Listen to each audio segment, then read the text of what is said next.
So, Peter, let's start with you. As a volunteer member of the Citizen Committee, you took a deep dive, you volunteered to take a deep dive into how Carefree provides fire and emergency services. Can we just turn to you for a basic overview of how the town has gone about providing and paying for fire and emergency services, and what the pressures are to refine that model in the current moment? Sure. The Rural Metro Fire Department's been providing fire services in the Carefree area for about 50 years, 1972, even before the town was incorporated. At that time, Rural Metro provided those services through a subscription service. So an average home would be charged, say, $750, and about 40% of the residents subscribed to the service. And that worked reasonably well for several years. At the same time that Rural Metro was providing services to Carefree, they were also providing services to Scottsdale. Scottsdale at that time had 3 fire stations, and Rural Metro was providing services through those stations. It's important to know that Scottsdale owned both the equipment and the fire stations down in Scottsdale. In 2003, Rural Metro served notice on the city of Scottsdale that they would cancel their contract within 2 years or something like that. Fortuitously for Scottsdale, because they owned the fire stations and the fire engines, all they needed to do was to hire a workforce to staff those sessions. Observing that, the Carefree Town Council said, we're in a situation where Rural Metro could cancel the service here. So they appointed a committee to study the situation and make sure that they would not be caught in the same situation where Rural Metro could pull out. So in 2004, I think, they appointed a committee. Committee recommended that the town follow something similar to what Scottsdale had done, i.e. own a fire station, own the fire equipment, which the town started in, I think it was 2006, 2005, 2006. When the station was underway, the town put out an RFP and solicited bids from Daisy Mountain, City of Phoenix, Scottsdale, and Rural Metro. It all turned out, after here and there and otherwise, that a 5-year contract was awarded to Rural Metro in 2007. So when that went into effect, the town added a 1% sales tax to its pre-existing 2% sales tax. And they issued a master contract, and that's really important to understand, a master contract where the town of Carefree pays Rural Metro and provides fire services through everybody. It was intended to be funded by the 1% sales tax, but if anybody's interested, the Public Safety Advisory Committee put out a final report that details all of this, but that 1% sales tax really hasn't covered the cost of the Rural Metro contract for all these many years. So in 2012, 5 years after the initial contract was awarded, the contract came due. Again, Town of Carefree put out an RFQ to Scottsdale, Phoenix, Rural Metro, and Daisy Mountain to provide services, and a 10-year contract was awarded to Rural Metro Corporation. At the same time that Rural Metro was serving Carefree, yes, they were also providing subscription services to the town of, not through the town, but to the individuals residing within the town of Cave Creek. So that we had a station, there was a Rural Metro station in Cave Creek, there was a Rural Metro station in Carefree. In May of 2020, Cave Creek experienced 2 significant wildfires. It was totally out of the ability of Rural Metro, of any department really, and assets from all over the valley were provided to Cave Creek to extinguish that fire. Mm-hmm. They came from as far away as Chandler, Queen Creek, all over the valley to fight that fire. After those fires were extinguished, the fire departments in the area served notice on the Cave Creek Council that they had to get skin in the game. You could not just sit, the town of Cave Creek could not just sit back and allow a subscription service where only about 40% of the residents were paying for it and rely upon Phoenix, Scottsdale, Mesa, Guadalupe, Queen Creek to come out and fight these fires. So that started a process at Cave Creek where they explored going to a master contract. But they wanted to belong to automatic aid. The chief is going to talk about the difference between mutual aid and automatic aid. Right. But basically automatic aid says it doesn't matter what the sign on the side of the truck says, the closest asset to a fire gets deployed. And any asset that any member of that consortium, automatic aid, has is available to any other member, whether it be helicopter, ladder trucks, brush trucks, tankers, whatever, in order to go fight a fire if that's what's appropriate. Peter, I'm sorry to interrupt, but let me make sure I understand what you've just said. It was important. Gary talked about this need for regional cooperation, this overflow capacity here. Yes, sir. And what you're saying is that the town of Cave Creek had this experience that drew upon all these overflow resources, but the lesson of that was the systems really weren't in place to be able to deal with that, and going forward, there needs to be a better way. No, the system was there, but all of those automatic aid partners volunteered, if you were, because Cave Creek was not part of automatic aid. I see. They just made their assets available. Now, after the fire, all of those departments went to Cave Creek and said, don't count on us again. This was very expensive.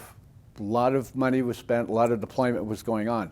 That started Cave Creek to look to join automatic aid. So what's the implication of that to town of Carefree? Well, all of a sudden, we have a neighboring town that used to have a rural metro fire company that is now part of automatic aid. If you look at the history, when rural metro had both areas, our engine here from Carefree would go serve downtown Cave Creek, and their engine out on the Cave Creek Road would serve the west side of Carefree. Well, once they joined automatic aid and they signed a contract, 25-year contract with Daisy Mountain and rural metro, who now serves Carefree, do not have a mutual aid agreement. They don't have an automatic aid agreement, but they don't even have a mutual aid agreement. So whereas before the Carefree station would run to downtown Cave Creek, that no longer happens. And whereas before Cave Creek would handle the west side of Carefree, that no longer happens. But the assets that were in the Cave Creek station got moved to the Carefree station, so that rather than having just one engine, we now have two engines. And they're covering what that deal is. So the Citizens Committee looked at that and decided that automatic aid was the way that really the town ought to go. If you look at what big fire association, national, worldwide fire association recommends, for a typical house fire, they would recommend deployment of between 2 and 3 engines and 16 or 18 people. So with one engine, maybe 2 engines while it's temporarily stationed here, we don't have necessarily that capacity to meet that fire standard. That's the international standard. So the committee, Public Safety Advisory Committee, took a look at and got estimates from Daisy Mountain, Rural Metro, and Scottsdale Fire Department as to what it would cost for us to renew a contract, since our 10-year contract issued in 2012 was up in 2022. We got some ballpark numbers, but we also found out during that process that the automatic aid system, which is largely publicly funded departments, would not allow rural metro to join automatic aid. The other departments won't participate with rural metro. In addition to that, we had the town of Carefree, or rural metro, had a mutual aid agreement with the city of Scottsdale for years and years and years and years and years and years. During the deliberations of our committee, Scottsdale informed rural metro, and hence Carefree, that they were canceling that mutual aid agreement. So now Carefree is kind of in a situation where, yes, we have 2 engines, but there is no automatic dispatch of assistance. It would have to be mutual aid, which call up and you say, hey, can you send somebody? And they can go, well, yes, and maybe not, and which adds delay in an emergency situation, which is undesirable. The committee recommended that the town chase automatic aid. If rural metro cannot join automatic aid, that means we have to look to a different alternative. But we did get some ballpark numbers from Daisy Mountain, from Scottsdale, and from rural metro.